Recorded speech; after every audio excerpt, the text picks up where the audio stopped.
J'aime beaucoup aller au cinéma, mais à 5 francs la place, c'est vrai que ça fait un sacré budget et je ne peux me le permettre trop souvent.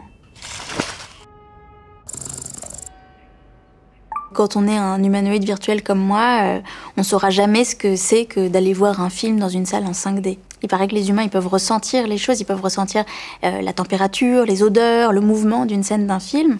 Et nous, on ne sait pas ce que c'est que d'avoir froid. Donc on ne saura jamais ce que c'est que d'attraper la crève parce qu'on allait en t-shirt au cinéma et qu'on n'avait pas anticipé qu'il y aurait une scène de flashback pendant le blizzard de 2035 à Marrakech, vous voyez. Depuis qu'il n'y a plus Internet, les plateformes, maintenant, elles ont ouvert des salles dans lesquelles elles projettent leur catalogue sur grand écran et puis les gens viennent regarder ça défiler pendant 2 heures sans choisir un film. Juste ils regardent le catalogue.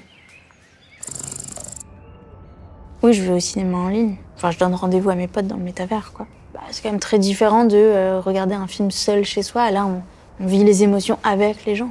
On voit leurs avatars pleurer, rire. Moi, j'ai besoin de vrai, en fait. C'est vers la fin des années 20, tout début des années 30, que les premières salles de cinéma inclusives ont commencé à voir le jour. On y projetait des films très variés sur un même écran. C'était compartimenté comme ça en plusieurs films et le spectateur était libre de choisir l'histoire qu'il préférait regarder.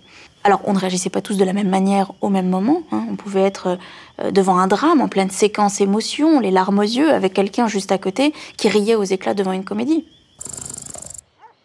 Je vais souvent dans un petit cinéma à côté de chez moi qui diffuse des films en second regard, en reconditionné si vous préférez. Alors je sais que la plupart des gens disent que l'œuvre perd de sa valeur quand elle a déjà été visionnée.